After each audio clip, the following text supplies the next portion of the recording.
What's up, guys? Welcome to another episode of Beyond the Gym Floor. We are back, part 2 of my post-Thailand review. We talk about my new sleep unit, which is really important because it's fucking awesome. But we also just go into all the changes we've actually made within the business. A lot of them being with our data tracking and measurement and reporting and just like the accountability that we're applying to our own business and how to best transfer that into your own and start taking more accountability to your own numbers and performance and getting the most out of yourself every single day and week within your business, while also reducing the anxiety and the fatigue that comes with not knowing. So many people I sit down with are like, I feel burnt out and etc. And we look at their actual input and it's not enough for them actually to feel burnt out. Most of it is apprehension. Most of it is anxiety. Most of it is not being sure what to do, why things aren't working. So going to a deeper level of tracking will help that. We also talk about the social media strategies that we're employing.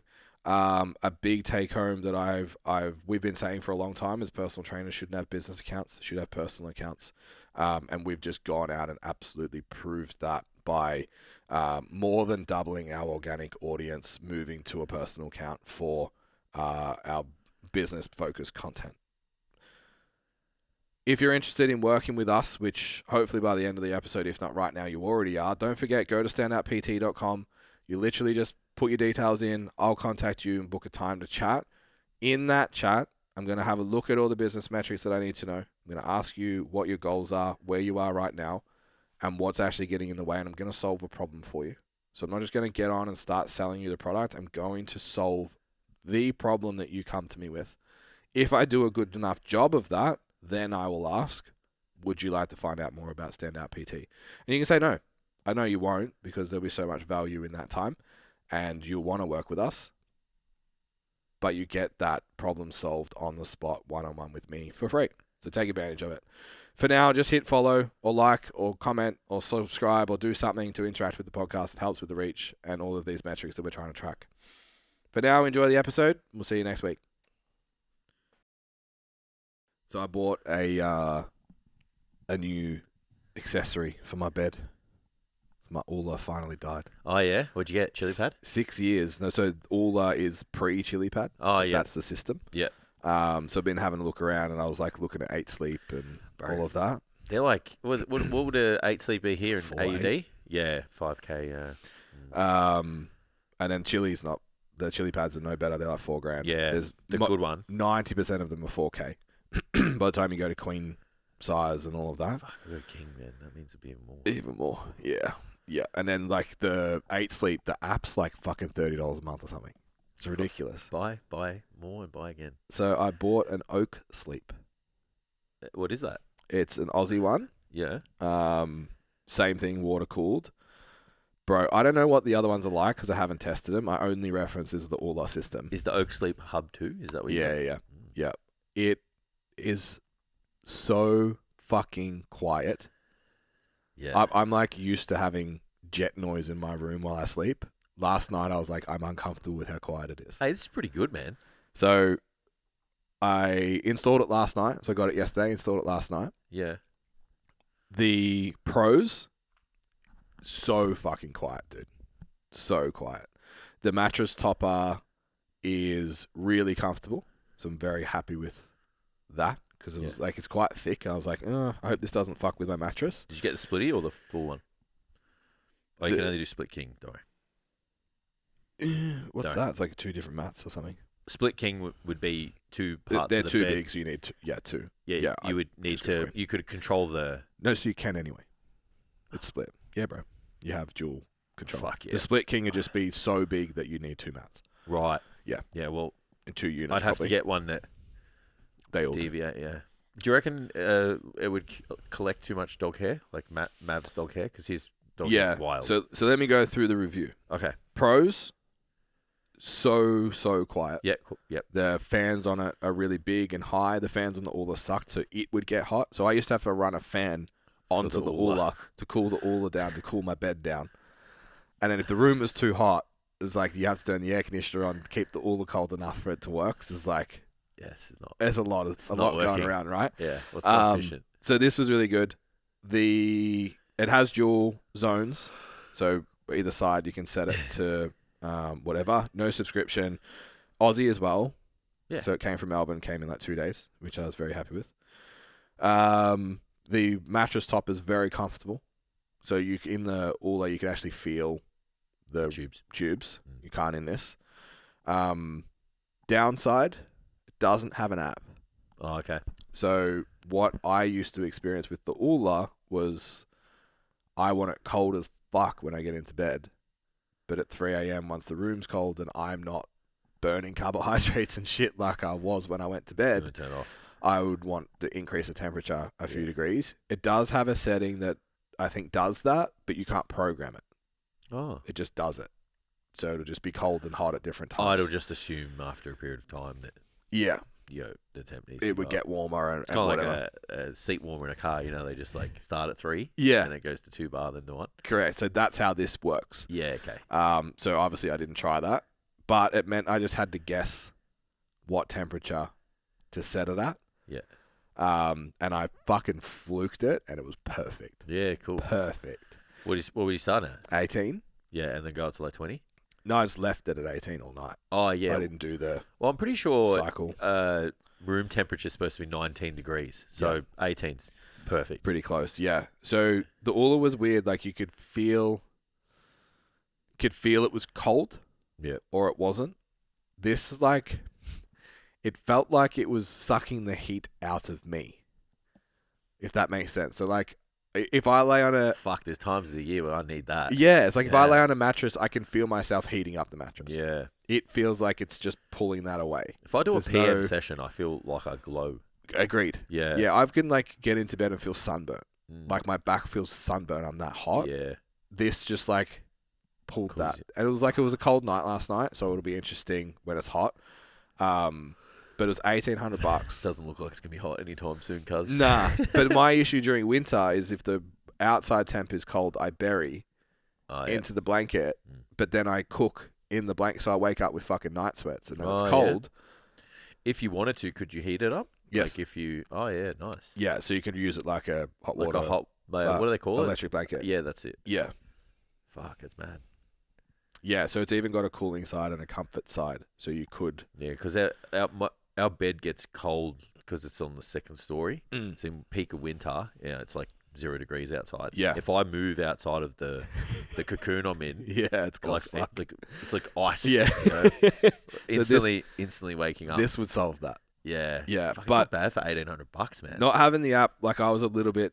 I didn't realise, so they market it as like there's no EMF and there's no subscriptions, which I'm like, cool. I still want to turn it on and change the temperature with my phone. I won't get out of bed and change it. You should be able to. Yeah, so that was a little letdown. If I'm honest, I would pay more. I wonder to if have that. there's something. Yeah, there's like a in between of the. Yeah, it's quiet enough though that you could have it close enough to the head of your bed that you could just reach out and change it. Yeah, like I put it away, like further away from the head of the bed, but I think I love that white noise sound. I know that was I was almost like it's too quiet. I want that noise back. We have it on. We have a fan on for the white noise because Mav hears everyone in the street. Yeah, and he just barks all night. Yeah, blocks him out too. Yeah, I've lost years off my life waking up at 3 a.m. to him barking and shit. Yeah, so the fan muffles that out.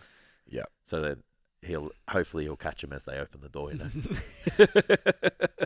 But it looks pretty good, like style wise and stuff. Yeah. In terms of the dog hair, I've got like a thing that you would put a pot on, so I elevate it. So I it's can do not that. pulling out of the... I could put. So if it's quiet, I could put it near me. No, actually, probably better to put it where Steph is because he doesn't go down her side. Just put it on a stand and then just elevate it a bit. Yeah. So the fans were really low as well. Yeah. So like that, they're halfway up the side. Yeah, nice. So they're not as bad. Could be making the investment myself because I feel like that we wouldn't have the aircon on as What's much. The King? King's $2,000. Yeah, the King's $2,000, so much. Yeah. I'm in. Code Ben at the checkout to save nothing. Yeah, maybe we should get old mate on for the pod. Yeah, talk about benefits of cooling your body. Being cold when you're asleep. Yeah. Optimal temperature. Not Philly summer. Good for your brain. Isn't that how you get into REM sleep and it's like good for your brain and shit? Part of it, yeah. Yeah. Yeah, So- I noticed once it shit itself, I noticed my body battery was Yeah. much affected. My sleep numbers were still good, but my body battery number was sucked. Yeah, it was just hot all night. Absolutely. Stress. Yeah, man. All right. Post Thailand. Now we're going basically into... We got to the pivotal moment and we left you guys hanging. Yeah, now we're back. So last week, one of the biggest things we talked about, I just pushed page up and lost exactly where I was, Love that. was internalizing losses and externalizing wins. I've been talking about that in the content a little bit. Today, we want to go in more into like what we actually changed. So what I came home with, strategies that we're applying, what we're actually doing, and why. So a big part of it was, I think we briefly mentioned it in the previous episode, where we were looking at a few of our competitors and kind of dabbling in that space, and then realized who we were talking to is not even in the same market. That who we're talking to is that $1,000 to $1,500 a week, wants to go to $2,000 to $2.5K a week, get those 10K months, introduction to online coaching. Well, they've tried, but it's not really working for them. The 30-hour a week quote thing, they want the flexibility, the freedom. They're willing to work hard, but they don't. Like, we're in a position now where we've worked hard for 15 years, and now we're like, hey, we just work really effectively and do hard work instead of working hard. Yeah. Is how I've had it explained to me, and that just fucking just drilled into my brain.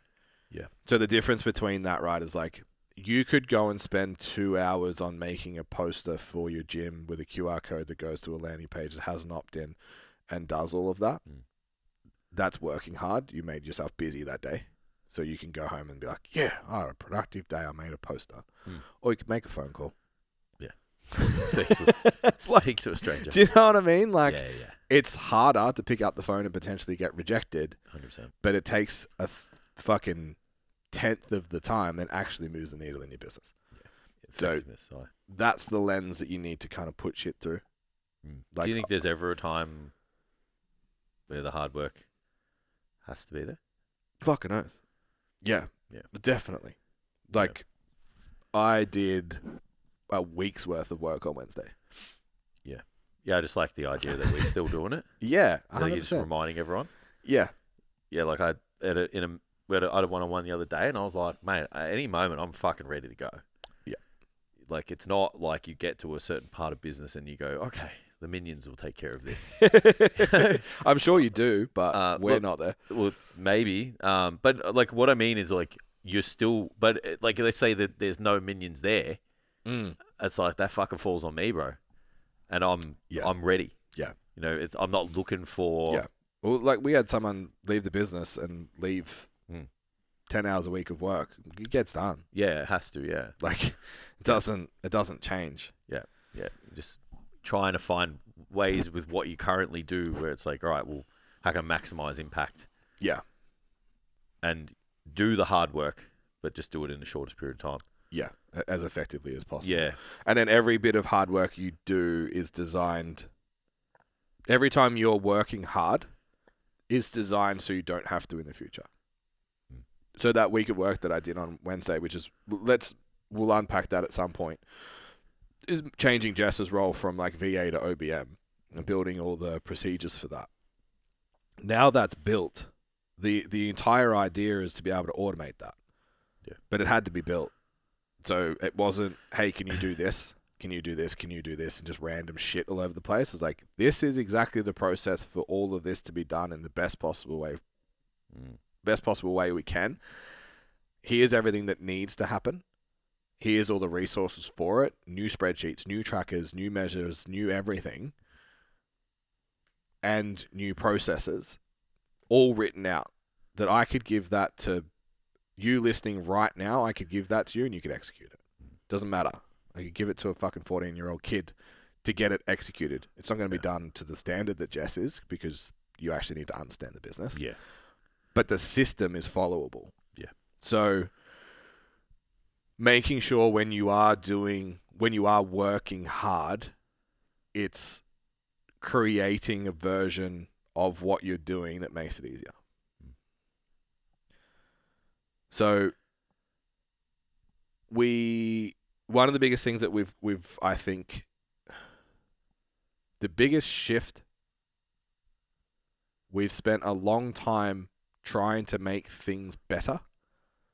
Content, course, mostly it's like make the course better, and mostly it's just do more, because we have this like came up in a time, in an environment, with a belief system that hard work will get you there. Yeah. No matter what, just hard work will get you there. Fucking, you followed Manchester United. The mantra is hard work will get you there. Yeah. Like it's all the heroes, hard work, fucking Goku, Vegeta, whatever. Like just work harder and you'll win. You'll level up. Yeah.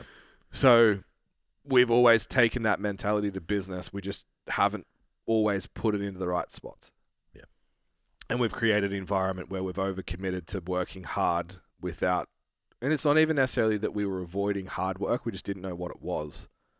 And that was because we weren't holding ourselves accountable enough to the right metrics. Yeah. And we were never shown what really in depth what we should be looking at. And when I what think success about looks like, when I think about all the programs that we've done, like we've spent what, $50K? Yeah, easily. On mentoring and investments and stuff, and like no one's ever sat down and been like, this is what it looks this is what you need to measure. Like obviously the people we're working with now are. Yeah. And it's like what would have been different 5 years ago, 10 years ago, had we just looked at these metrics? Yeah. Which then, like, I have an ego death because it's my job. But it's like you can only know what you know. So you only can move forwards about it. So you don't need more in your service, more than likely. Most personal trainers I talk to need less. I just spoke to a coach during the week who was like, sending a message twice a week to all of her nutrition clients to make sure they were doing the thing. I'm like, do you have a check-in? Like, yeah. I'm like, and they can message you if they have questions? Yes. Like, stop spending 2 hours on a Monday morning messaging all your clients with a cuddle and do your business metrics and make some content. Like, do you know what I mean? It's just, again, it's that working hard, but not really adding any value to the client. That's not really what they need or want. Not moving the needle, really. And it's not serving you in your business and what you need to do. So many PTs are like, I need to build more. I need to improve the product. So what people really buy, and if you've ever walked on the gym floor, you will know this. There is a personal trainer in your gym that's not as good as you. If you're listening right now, I know it. There's a personal trainer that's not as good as you. But I bet they're making more money and they have more clients. And I bet it pisses you off. And I bet there's influencers and products and shit online that you're like, this person's not even fucking smart. They're not even good at their job. Or I got this client from this big name and their product's not even good. People don't buy that. They don't care. You think they care, but they don't. No. They might stay based on the quality, and we're not saying don't be good at your job. We spent the first 10 years of our career making sure we were fucking good at our jobs. Yeah. But that's not what people are buying. They're buying clarity, they're buying certainty, and they're buying direction. They're not buying a program or a nutrition plan because they can fucking download them off AI. Yeah. But they don't know if that one's going to work. They're buying your belief, your clarity in what you do, how you do it, and how you hold them accountable to it. Yeah. That's it. It's bypassing all of the guesswork. You're taking care of it all for them. So you need to be able to communicate in a way that you provide clarity, certainty, and direction for the person that's in front of you. And then they'll buy from you. Yeah. And then if you can do that every week in a check-in, they'll stay with you. And because you're good at your job, because I know you are, because you listen to... I don't think we've had many people come through Standout that aren't. Yeah. You'll get results, and then they'll stay even more. So what we did, we actually rebuilt the course anyway.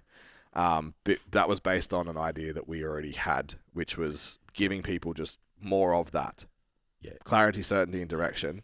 This is exactly what your goal is. This is exactly what you need to do. Yeah. And we are certain that you will get an outcome if you do this. So that's inside the course, and what that's done is allow us to market that on the outside as well. when I'm in a sales call now, I'm like, you're going to sit down with Jason for 30 to 40 minutes and get this mapped out for exactly what to go and do so you can go and execute it. I was like, oh, okay, sick, let's go. Yeah. Rather than here's like, yes, we have 50 recorded workshops. Yes, we have a whole fucking library of technical skill videos and everything's there on demand and there's fucking a million modules for you to do. But your plan within that is done. Yeah. And you just have to go do it. So what do we need to change? Inside the course, so workshops have been like a big part of the framework for a long time. It was kind of what I sold on the front end, was like the workshop is the thing. Yeah. We've moved away from that because we think people don't value workshops the way they used to, for one. And people at different stages in their business want to come through also. And there's a lot of specificity that comes with each individual coach being at an individual spot and how we roll that out. So now the workshops are just part of the course. They always have been, but we've kind of, even internally, been like, the workshop is the course, and it's not now. No. The course is support, accountability. Sorry, the workshop is a support, accountability, and execution tool. It's not the whole course. You have the modules and the plan to go and do that. What that's meant for us is giving us way more scope on the workshops. Yeah. We don't have to be pinned into a content cycle. Making sure we cover these exact things. Yeah, like we can be a little bit more flexible. We can add bonus ones when we've learnt shit. We can change them, manipulate them. Easy to update. Yeah. Way more easy to deliver relevant content. Yeah. Way more fun for us, which makes them more entertaining for those. Yeah. And the focus really is just doing the stuff. Yeah. Super adaptable is what I would call the last variation. Yeah. In everything, though. Yes. Everything personalized. Strategies change too. Like what we're doing now is a strategy that we've learnt, and then if it works, we update the program, and then they benefit from it. Yeah. So rather than the way we used to deliver it, we kind of got stuck with a method, and then eventually we were trying to pivot, and it just got to a point where the messaging was just we weren't happy with it. Yeah. So now we've changed it so that it doesn't have that. So if you're a coach, you need to start to think about like your session isn't the product. Yeah. Your check-in isn't the product. You're getting the outcome is the product. So how do you support that the best? Do you have resources that you can leverage during a check-in? Do you have accountability tools? Do you have group and community in the sessions? What are you getting them to do outside of it? Like if you're only invested, not even invested personally in that time. Like I'm still having conversations with people that like their face-to-face clients don't get the same thing their online clients get. It's like, that's fucking 10 years ago we put that in place. Like you guys need to speed up. And people will still be like, everyone pays online and then pays for a session, for example. Yeah. And it makes this weird, charging's weird. Yeah. It's all complicated. Everyone gets the same thing, and then they're paying a price point based on having sessions or not, and how many sessions they have. So what is your feature/asset suite in your business, and how does that help me get an outcome? Yeah. A session, a check-in is part of that, not the thing. Yeah, I think I like the idea of selling a system. Yeah. You know, like you just wrote, like, was it clarity, direction, and certainty? Mm-hmm. Like that's a system right there. Yeah. Like if you look at everything with the idea of this is my thing and this is how I deliver it. Yeah. And this is the outcome that it gets and the certainty that people will get from it, then all of the things like that people use as the selling point fall under that. Yeah. That's the way you can kind of sell like a movement as well, like a movement of a thing. And that's what people are going to buy into. Like clothing brands are the best at it, good ones. Like they sell an idea, a status, a thing. And if you can think about that for your coaching business and then have a think about how you get the result, market that, sell that. Yeah. And that's going to crush. Yeah. The ones that do it already crush. Like they're the ones that have like these advocates for their business. Like they're proud to have, to be a coach or to be a client of, and it's like you didn't win the lottery and the coach chose you, but they act like they did. Yeah. And that's what you want. 100%. And it's like, because that business has nailed it in terms of its messaging and how it sells the system instead of just trading check-ins or trading 30-minute sessions. Yeah. So we're moving into changing the Q&A as well. Yep. So everyone's got trackers that we have access to now. So we're going to start looking into those. Where are you at? Where's the 8-week sprint at? Where are you with your tracker? What's happening? And then still having the open floor Q&A. We're going back to submitting work as well. Yeah. So once you complete a module, post it into the group, we review it, and off we go. Similar, like, how is your client submitting their work? What data you're actually collecting in the check-in? Is it just body weight and measurements, or is there other stuff that you're getting feedback on? Is it videos? Is it whatever? How are you getting into that and getting stuff back out of them? Online is the easiest place to do it. I think where people miss it more is face-to-face. Yeah.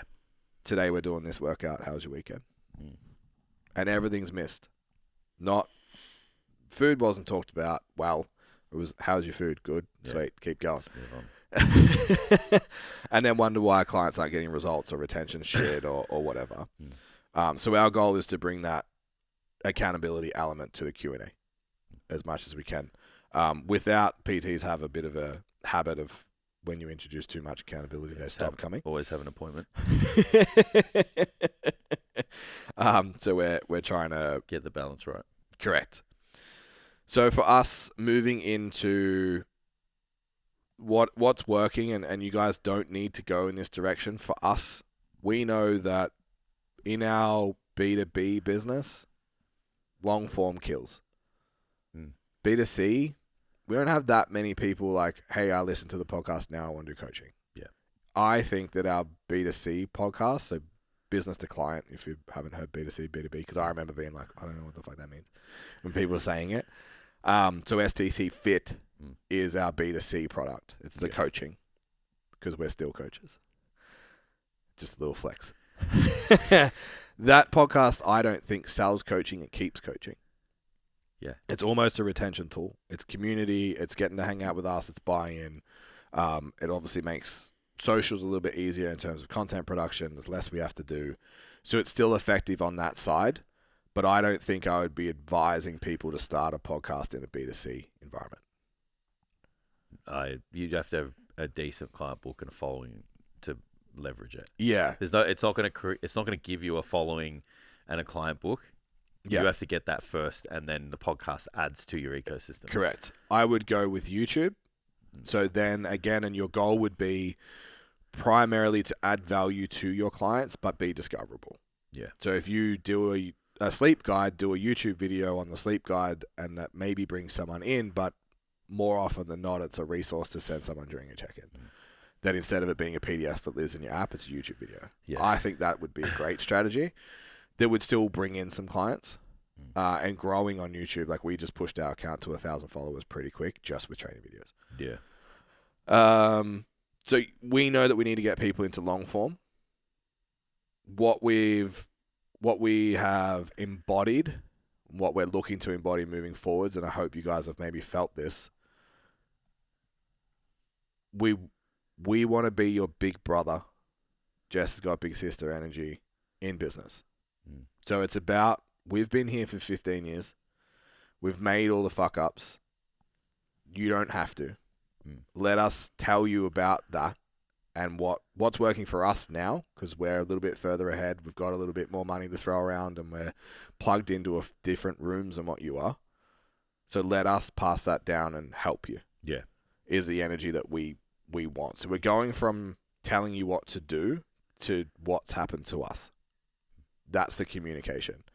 We did some social media reviews and Q&A yesterday, and that was a big part of it. Because on socials now, those top hooks of like 3 things that I'd use to lose weight, they're not working anymore. How my client lost this much is. How what I'm doing for my deficit phase is.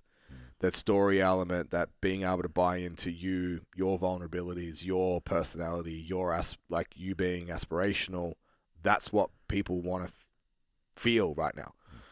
So we need to tap into that. So we're looking at more stories, and a format that you can use for your storytelling as you move into content. And this would work for your resources as well. So if you're going to make a sleep resource, don't just turn the overhead lights off, get off your phone. Tell a story. Yeah. Before this, now this. So people are actually bought into that education content.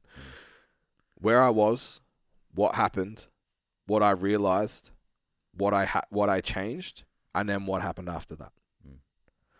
You'll see that in our content as much as possible. Then we've changed a lot in terms of brand clarity. So I've been trying to get my head around why this happened. So I did a really weird thing where I kind of invented another product that was my own coaching.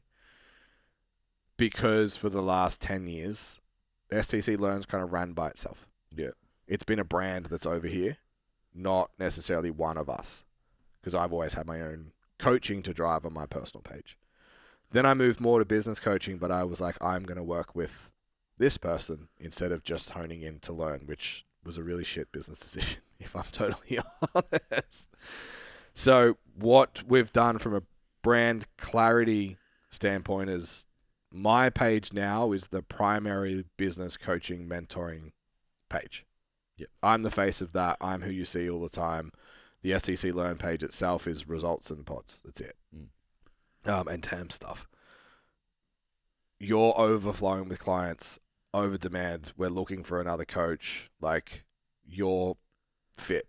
Yep. So we're not necessarily creating content for fit or for learn. We're creating content for us. Yeah. And being able to grow that way. And we're doing that big brother, sister energy through all of that. So we don't see ourselves as gurus. We're guys that have done it for a really long time, really successfully. And we're continuing to learn. And when we learn stuff, we're able to share that with you guys. Not influencers, just leaders who've done the thing and are trying to help other people come with us. So practically, we're changing our organic structure. We've come from an era where posting information and pain point content was incredibly successful. Made millions of dollars off the back of that strategy. It doesn't work so good anymore, unfortunately. No. So we've always pushed back against entertainment-based content. Now we're trying to do entertainment-based content in a way that feels good for us. Yeah. So you will have seen there's been we've been 3 weeks on this strategy now. I can tell you that the reach has doubled in that time organically without spend. The interactions have doubled. It's fucking crazy. So all my, so we have top of funnel, which is that entertainment type stuff. Wasn't doing that, so ignore those metrics. What's been really interesting is, and I'm seeing this with other clients that have applied this, their problem solution content is also doing way better. Yeah. Because they're getting more eyeballs on the entertainment content that now that they're back in the algorithm for that person and they're seeing it again. Or they've been like, oh, I like Ben. So now I'll read what Ben wrote because that other thing was funny. Now this thing's insightful or deep or a story or relatable or whatever.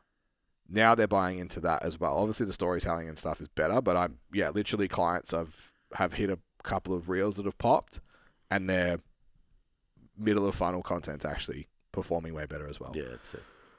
And then we have one CTA per week, buy our stuff. So the key shift is just we weren't ever posting randomly. We were just trying to provide value in every post.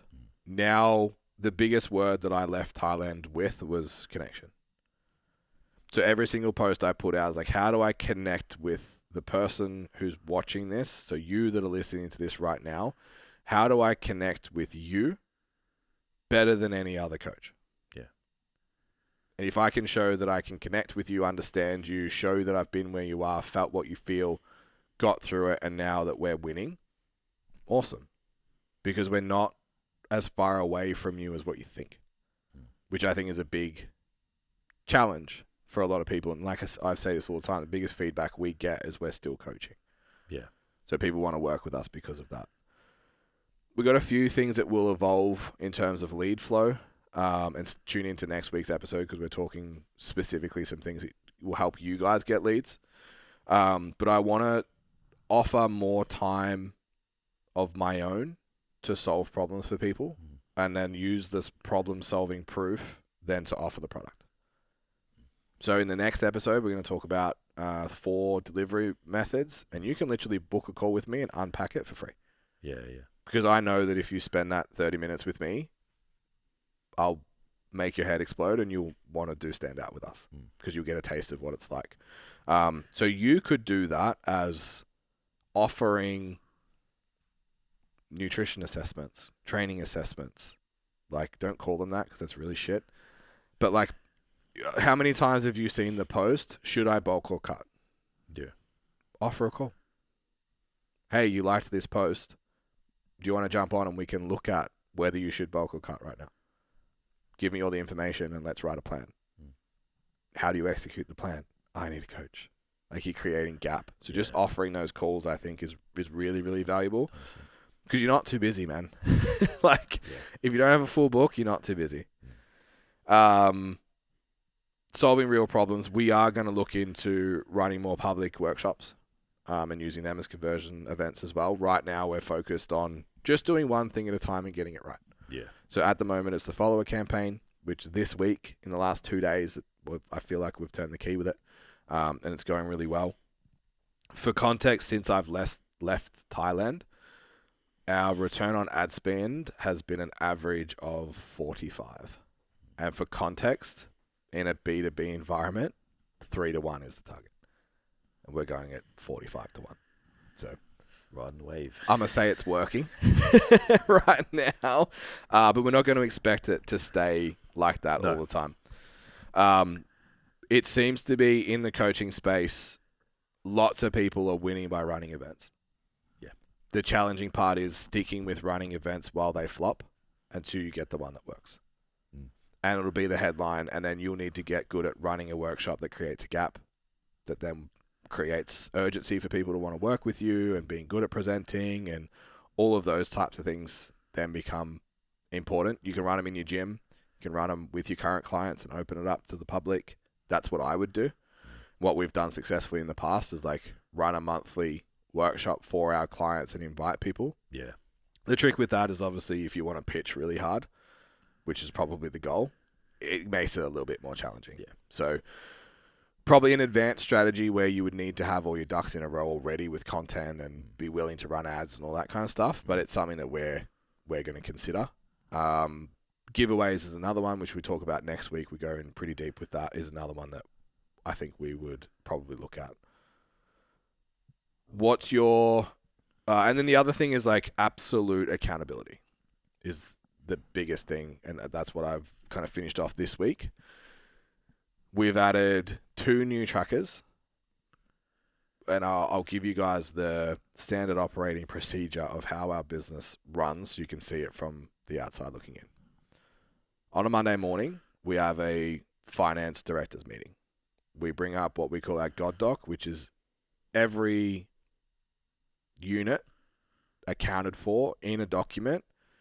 All of our units are reoccurring debits, 99% of them.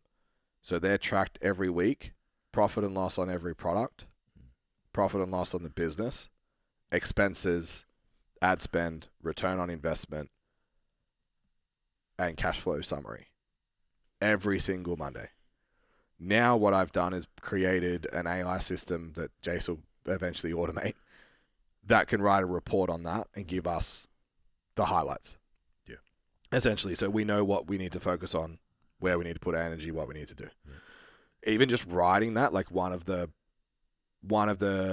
products, let's call it, one of the elements of our business right now is like, this needs way more attention than it's getting. Because the upside over there is fucking, we're wasting it. Yeah. So just like, okay, how do I step into that? Because I was looking at the data again. And it's the same as you guys, like, well, if you're charging $80 a week for online and your management of a client is 15 minutes per week and you're only charging $70 for a 45-minute face-to-face session, maybe get some more online clients. Yeah. And you're feeling tired and stressed and busy, maybe get some more online clients. Do you know what I mean? Like allowing you to focus that. So we go into the team call. The team call is more metric based than finance based. So how many followers did we get? From where? And we measure every single post performance, likes, comments, interactions, shares, saves, engagements for every single post. We track our YouTube, minutes watched, clicks, average minutes, a few other bits and pieces. Then we're looking at our ad data. I'm looking at ad data every day, and then we look at a summary every week. Then we look at our go high level stats. How many leads did we get? How many calls did we book? How many sales did we make?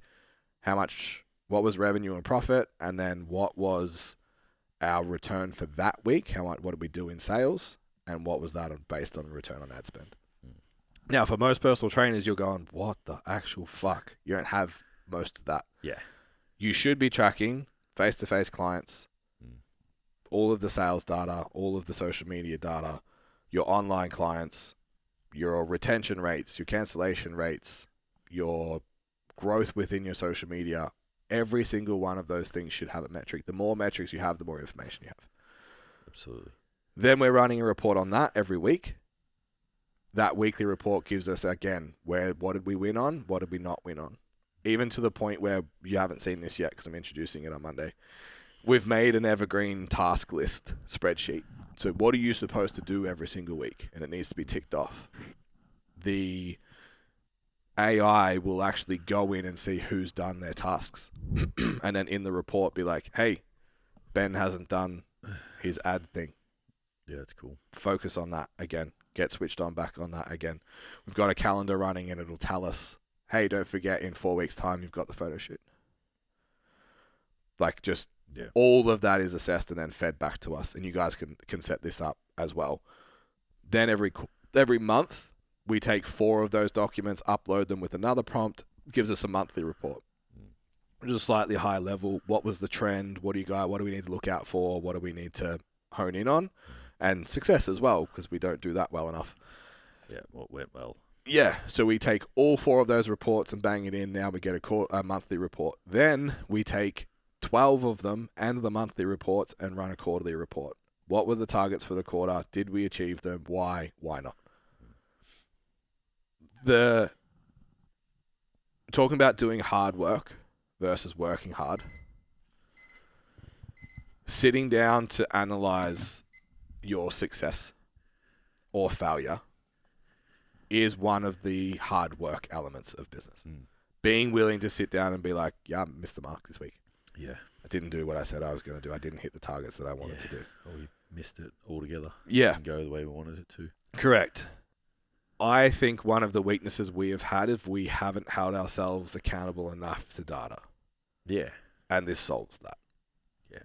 And if an idea I kind of came up with, and this may end up as part of Standout, it may not, and we've talked about it in the past. I just reckon an accountability partner, as lame as it sounds, goes a long way. Be fucking useful, man. Like, we've even talked about it, like looking at each other's shit and we just get too busy and we don't do it. Just put it to the side. Yeah. But if you're a solo trainer, find another solo trainer, send your business trackers to each other, and hold each other accountable at 10 a.m. on a Monday. You said you were going to do this. Did you do it? You said you were going to do this. Did you do it? Here's what your data's telling. Here's what I can see in your data. What can you see? Spend 15 minutes, 20 minutes, 30 minutes. I just think that would make so much fucking difference in your business. Yeah. And so many people would be so afraid for someone else to see if they fell short. So I don't know if it needs to be someone you trust or someone you don't know. And it's like, you just get to stab them back if they're assholes. Yeah. But I think that would make a huge difference to the bottom line of every single PT business. Yeah. It's better than doing nothing. Agreed. Just living in either fear or, like, most of the times, it's fear and anxiety, right? Yeah. You don't know what to do. Correct. All right, so we've recorded 4 episodes. So I'm going to put Jason on the spot. Mad. What have you noticed the biggest change post-Thailand we're obviously changing a lot of things and that's still kind of rolling out. What have you seen change? What has it changed? Why do you think we've seen an exponential turn into what essentially has been a PB month for us? Clear defined roles, better communication, clear defined outcomes, clear defined like operating tasks. Yeah. We need to do this.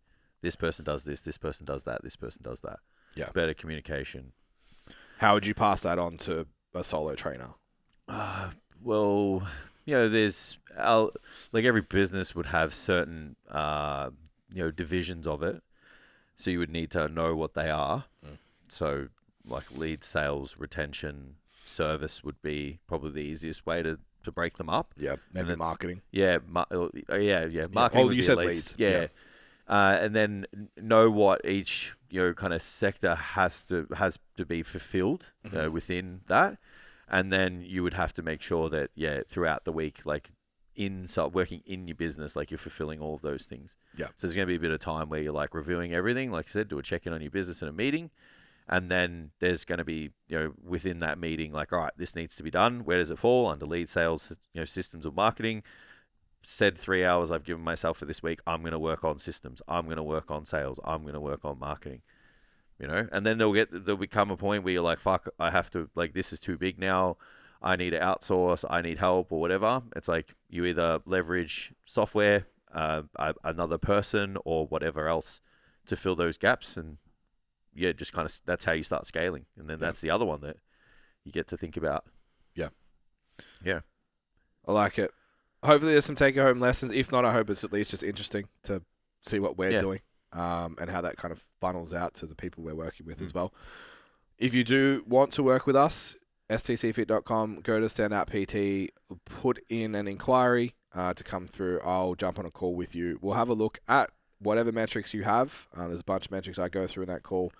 Assess what your obstacles are from where you are now, where you want to go, and solve that problem for you. And then if I do a good enough job of that, I'll ask if you want to find out what Standout PT is all about, and you'll say yes or no, and we'll go from there.